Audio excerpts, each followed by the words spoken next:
Okay, welcome to Fork in the Road. This is your channel for transformation. My name is Matthew Tait, and today I have a very special guest, Leigh Hampson. Welcome, Leigh. Thanks, mate. Thanks for having me. So I've got Leigh on. He's a very exciting guest for me because he is a great person for that fork in the road where you make that decision to move to a better life. He has a company called Addiction Release Coaching, and he's such an exciting guest to have on the show. He's a presenter, a coach, a mentor with Addiction Release Coaching. As the name suggests, he helps people release addiction. But on top of that, Leigh also is working in the community services field for the last 20 odd years in his 40s, which is a huge part of his life. So it's exciting to have him here today. So all of this work that Leigh is doing is basically making a difference in the community. So he's the perfect person to have on the show. He's helping people meet that fork in the road. So welcome, Leigh. Thank you. So I suppose if you've got an addiction, the reason why we're doing this interview today is because Leigh can help you move on. Leigh's basically we're going to share Leigh's story, and that story is going to help you understand the right path to get through. So I highly recommend you listen to Leigh's story today and what he does in his daily work. So Leigh is the right path if you've hit that fork in the road. So Leigh, I guess we'd start with your company and your coaching and your mentoring programs in addiction release. What can you tell me about that program? Well, okay, in particular, when there's an addict who's got to a point, a lot of my clients have verbalised to me that they wouldn't go to somebody who's just a textbook learner because they don't get it. Yep. You can do theories, you can do textbook, but until you've lived it, which I had made some choices that weren't the best in hindsight, but they were the best I had at the time, like many addicts out there. It's not that they're going, oh yeah, I'll wake up one morning and I think I'm going to be an addict. It's like, you'll find with most addicts, if not all, there's been a trauma, right? And they, with the limited resources they had at the time, they made a decision and they wanted to take off some of the edges because they're often, like the people that I've dealt with have been intelligent people who are quite sensitive, who are having difficulty coping with emotions, and when you hear some of the stories, there's some pretty horrific stuff that happens to a lot of people. Like whether you're talking about sexual abuse, beatings, shootings, people being murdered, that's not some of the nicest elements in life. No. And it's one thing when people in particular go, oh, drugs are bad. As they're sitting there with a beer in their hand and a cigarette in the other, and their drug use is okay, but they want to demonise somebody else. And it's not just, it's too easy to go, oh, that addict. No, that person who has an addiction problem. Because they are not their addiction. Right. They're an individual who's used a means to get through. Right, yeah. So basically people have gone through some trauma, ended up in this place where they've used drugs to help cope with life because they can't handle that trauma with no other way out. Yeah, and three of the main reasons that people use drugs are, okay, one will be exploration, so testing boundaries. Two, performance, to go up or down. And then three, it's when there's been a physical or psychological trauma. And that's quite often where you'll find that the addiction sets in and it differentiates between somebody who may use a drug versus somebody who develops a habit. Right, okay. So it's getting those definitions understood nice and clearly. So the problems that they're encountering, obviously, once they get stuck in that addiction phase, what are some of the issues that come to you through your doors? Well, whether the people are going to end up getting locked up, they may be losing their kids, their house, their wife. And if you go along that path of addiction for long enough, eventually there will be run-ins with the law because it's on the fringes, most of it. But also there are people who have addictions, and I'll frame addiction first. Okay, sure. Technically, I'll say addiction is obsessive, compulsive usage of a chemical or behaviour despite the adverse outcome. Right. So when you're waking up in the morning and it's a preference to poison yourself almost to a point of death, and that's seen as success, kids don't wake up going, oh, I think I'm going to be a fireman, I think I'm going to be a nurse, oh, I think I'm going to be a junkie. Of course not, yeah. Right? That's the reality of it. And a lot of the things, when you hear of people who, okay, one of the young people that I worked with at one stage, he was a 15-year-old boy, and for his 15th birthday, his dad shot him up with heroin. What great leadership. His father, Unbelievable. I'm not justifying his behaviour, but maybe his father didn't know any better. So at one stage, you've got to break the cycle, otherwise it continues. Yeah, hit that fork in the road, and Most definitely. you want that better life. So I guess that's the other question then, is you've hit that fork in the road. What's the, you get addicted to the drug, you're stuck with the drug, and then there's something happens that leverages you to say, I've had enough, I want to stop, and they come to you. Like, what's that sort of, their fork in the road, let's call it? Okay. Well, quite often you'll find that people will take the drugs for a while, and naturally tolerance sets in. So the initial drug, or the amount they were using, is ineffective to keep it down. Right. So it's a short-term strategy for a long-term problem, and it's symptomatic of the problem. It's not the actual core problem. So if you don't address what lies beneath it, which is why they went to the strategy in the first place, it will resurface. Right. Wow. So it resurfaces, and so as far as making the decision to shift out of that, like, do you find that they can, like, is some sort of, something happens in their life that changes them? Well, it can be that they watch a partner die in front of them, or a friend. They can lose their kids. Okay, their business. It depends. Different people have different pain points, and it's like, how much pain? What I say, it's how much pain are you willing to put up with? Right. Like, for me personally, Yep. the first time I tried to overcome things, and I didn't just use one drug. If I used my usage in the past, if I tried to do that now, I wouldn't be waking up. I would not be waking up. Right. There's no doubts there. And Wow. it's almost, while I didn't think I could do it at first, there was this point, and I tried a few times, but I thought I had a little one on the way, and I was that stuffed that I thought, no child deserves this, no child deserves this. Look, I was a mess. And it's like, I've made this choice. It wasn't the most desirable choice. And if I'm making a choice to bring a child into the world, it's up to me to clean up this mess.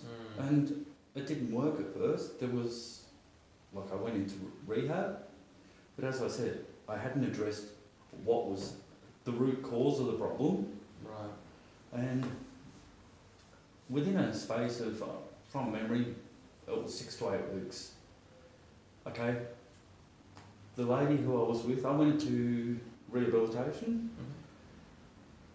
I can't remember the first 3 days that they were trying to give me drugs, and my argument was, no, why would I swap your drugs, my drugs for your drugs?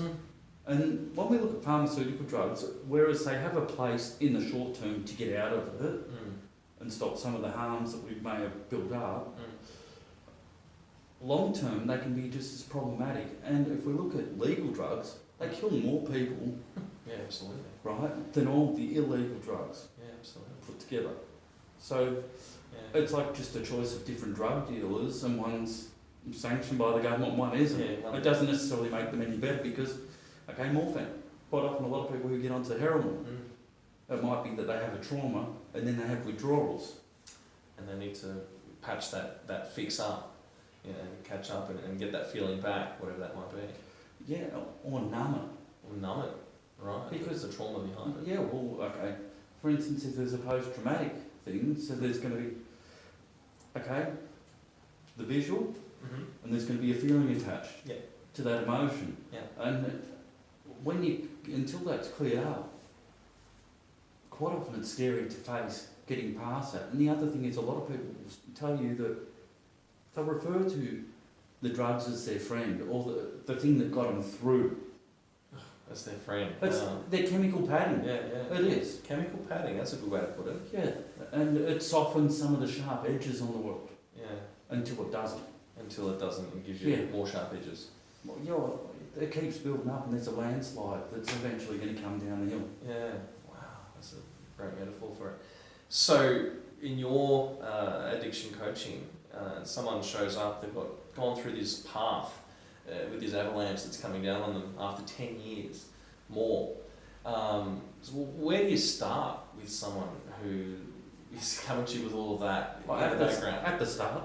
Yeah. No. At the start, well, yeah. No, what I will quite often do is find out what their reasons are to get beyond that, because unless their reasons big enough, chances are, look, some people can get addicted to rehab because they get attention, they get off the drugs in the short term, so then therefore their tolerance drops. Okay. And then they can go back out and use because they're afraid of dealing with the problem. Right. So it's wow. So it's that. So they create a loop for themselves where they keep going back in for more treatment. They go back out, they try again, they go back in, get clean. It's like a vicious. Very much so. cycle. And it's very individual. Yeah. Right? There are certain common links, but also it's very individual. What brought the person down the path in the first place? What needs to be addressed? What's changed? What are they going to get by changing? Right. And there's a whole lot that works around it. And people can try and change themselves. And if they could do it, no doubt they would have already done it. Yeah. But the same thinking that created the problem is not the one that's going to resolve the problem. Right. So, okay, I have various techniques, which a lot of them I learned over a period of, as you shared, 20 odd years, plus I've spent hundreds of thousands of dollars on learning, because if I hadn't, I'd be dead. Right? I got one night when I was out, I got assaulted. This is after I'd been to rehab. Landed on the concrete, and I couldn't see out this side of my face, and I got a head injury. On the Wednesday that week, I couldn't remember how to do my shoelaces up, and I was scared. Yeah, Then the following Friday, my car hit a pole, an EB Falcon, and I ripped it in half pretty much long ways, and it was estimated that hit the pole at between 220 to 260 kilometres an hour. Wow.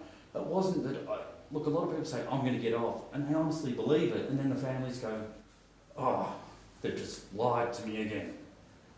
And they honestly really want to get off until that pain starts to creep in, and they're scared. And when you've had that padding, and you take away the padding, that safety net, like, okay, what's become normal, the new normal, which getting addicted and poisoning yourself is not something that you're necessarily enjoying. It's just a preference to dealing with the reality. So that reality is like something that's sitting in your mind, some sort of trauma. Like, it's all about healing that, right? So otherwise your mind doesn't feel safe to let go of the drugs. Is that right? Well, I've got a young lady who's telling me that her father had raped her, right? Yeah. And then there was patterns with brothers and stuff doing the same thing. It's like, some of these things, there's layers of it. It's not just there's one clear way out. It's not black and white. And they're individuals, and it's teaching them how to unpack it in a safe fashion and show them that, okay, when they get to that fork and they're ready to make the choice, that they're scared. It's like, okay, there's darkness here. Yeah. I'll shine the torch. I'll lean against me if you need to, but we're going out of here, and we're going out of here for good. Because if you don't, eventually you're going to end up locked up, or getting a vertical tan, or you're going to be in a box, or getting burnt. Yeah. And that's where it leads. And look, inevitably that's going to happen, but not necessarily the lock-up, but the burnt or in, a box. It's not a good place to end up, yeah. Or, yeah, but, okay, what's the quality of life do you want in the meantime? Yeah. What do you really want in the meantime? Do you want to hang around with people who are ready to rip you off, or there's guns, violence, and basically quite volatile people who are hurting Because only hurt people hurt people.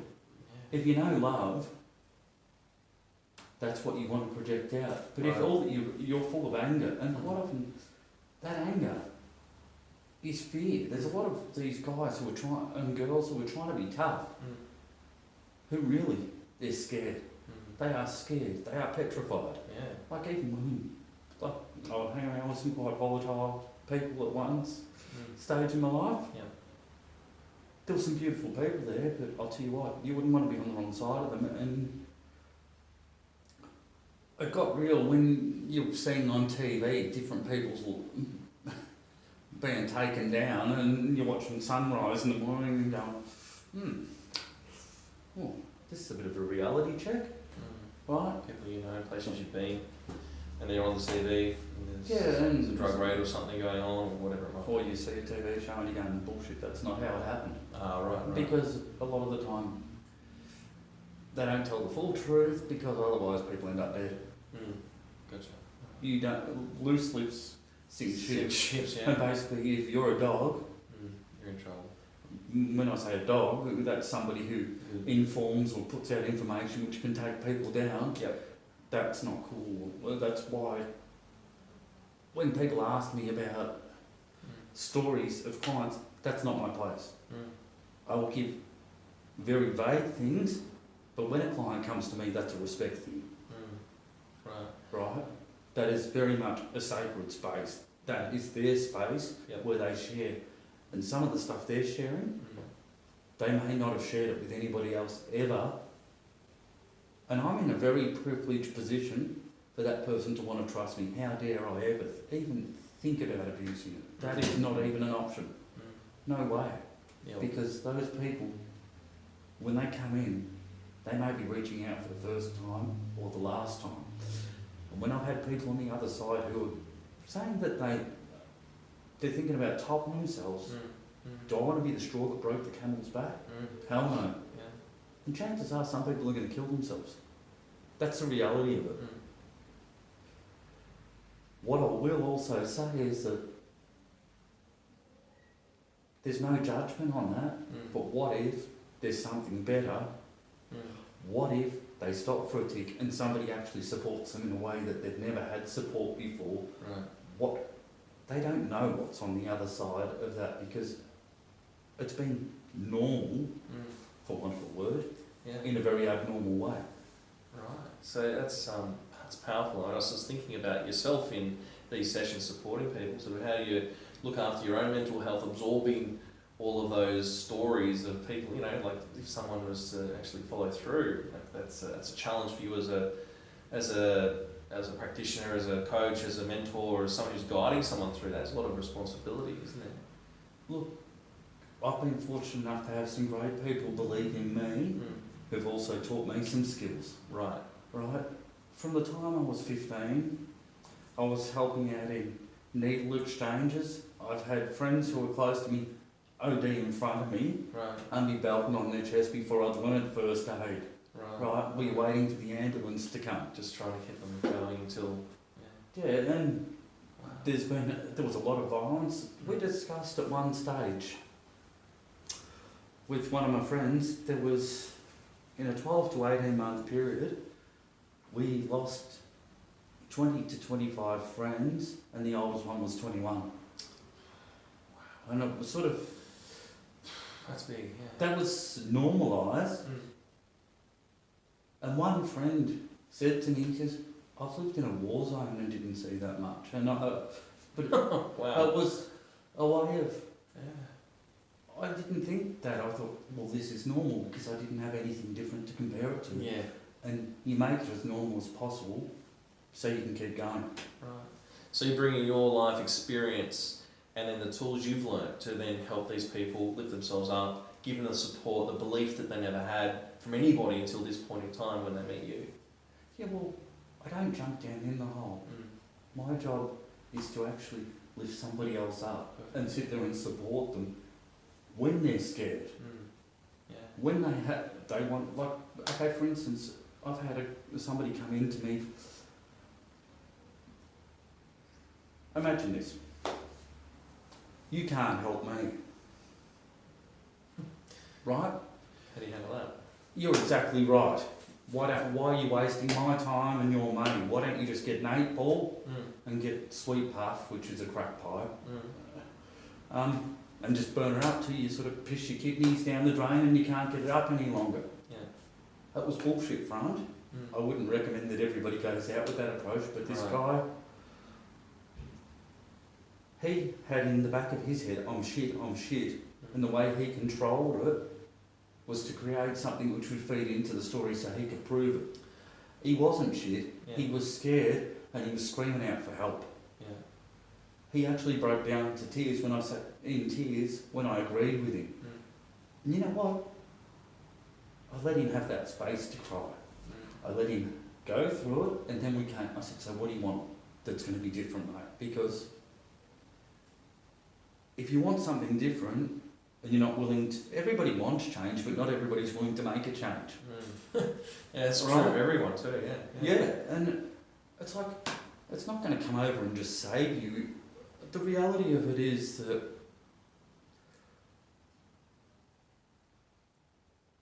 okay, if you don't ask for it, nobody's going to help you.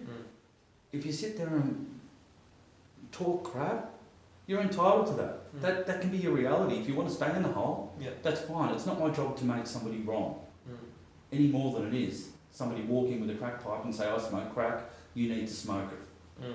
I respect other people's space, but when they're ready, I will show them how to get beyond it for good. Right. So they're forking the road. This first part is, are they ready? And there's probably going to be a few stages in that getting ready to make the decision and move on. Yeah, quite often people yo-yo. Yeah. Because they start to step out, then they get scared, and then they slide down, and this isn't unusual. So it's fairly but I say to people, like, as you know what Spotlight is, they sell material. One of the sayings I say to people are, if you want fluff, go to Spotlight. If you want results, come to me. Right. But if you want to talk shit, don't waste my time. I'll work with the people who are ready to do it, because you can lie to yourself, but I'm going to call you on your crap. So you would have a fairly good crap filter, interpreting when they're talking real and when they're just giving you a story. Yeah, well, as somebody who was an addict. Yeah. That's the real challenge, isn't it? I was somebody who was very good at manipulating.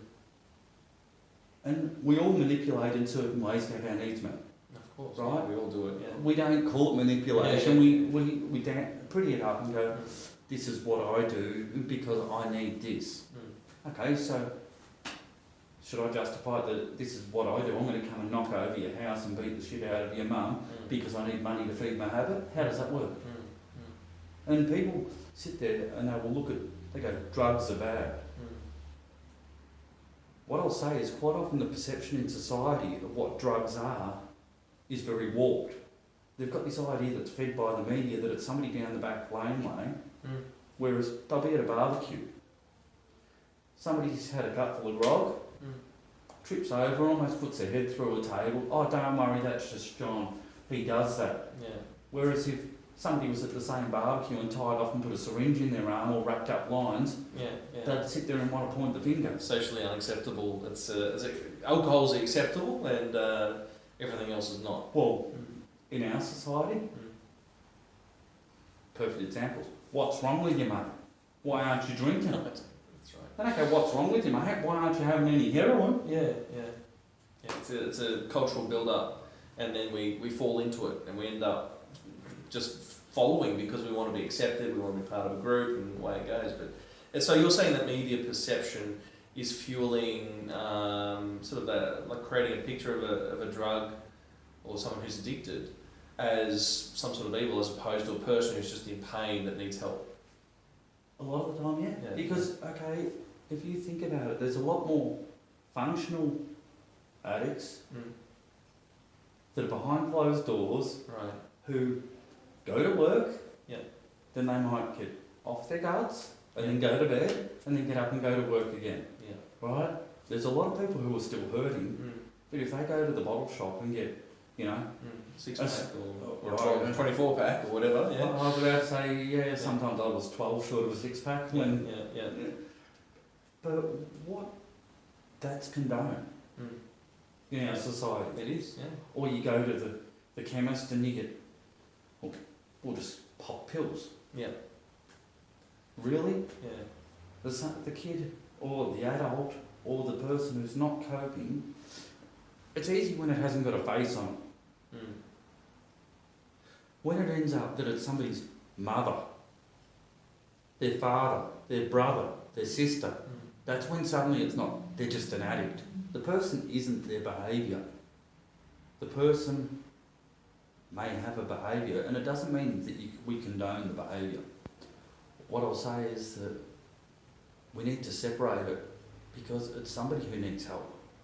It's somebody who really needs help. They're screaming out for it.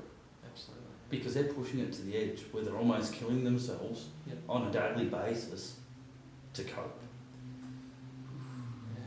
That's and so I think we dehumanise people. I think it's the human condition to dehumanise other people and turn them into objects almost, and that's what's happening to someone who's addicted to anything.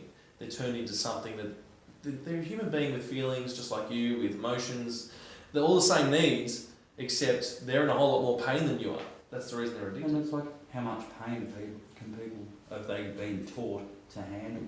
What strategies have they learned? And this is their strategy, Yeah, and that's all that it is, because, okay, we celebrate consumerism, and people go, shopaholics, and that's okay. That has a chemical response in the brain, right? How many people have credit card problems? Then we've got the gamblers. A lot of that is charted when they're looking at games and blue screen addiction for eye readers. Yeah. And the sounds which cause responses. These are all well calculated. Yeah. Right? It's The not lights, the placement, right? But then we celebrate workaholics. But what are they avoiding with their family? What are they avoiding beyond that? Yeah. Yeah, well, it's all about avoidance of something, pain, or and then you get addicted to the feeling, and then you're in, and that's how it all triggers off. So I guess I'll bring now sort of the conversation to what you define as addiction. You're dealing with addicts, you're dealing with people who are trying to get out of the loop. What's your definition of addiction? Well, as I said before, with the obsessive compulsive usage, despite adverse outcome. Okay, that's a mouthful. Obsessive. So, in layman's terms, how would you bring that back? I'll break it down the words. Obsessive, you're obsessed. When you're obsessed, you can't stop thinking about it. You become myopic and you just hone in. Right? Sure. Compulsive, you're compelled to go towards it. Yeah. There's something that's driving you towards it, like you're being pushed. Right. Yeah. You're being sucked into that vacuum. Right, yeah. Right? Okay. Behaviour. And notice I said behaviour or chemicals. The thing that forms addiction in the brain is what has helped us as a human race progress. It's crudely known as the reward centre of the brain, and that's when we learn, it triggers off that. Okay. So without it, as a human race, we wouldn't have evolved. Right? And it's despite the adverse outcomes. When you're using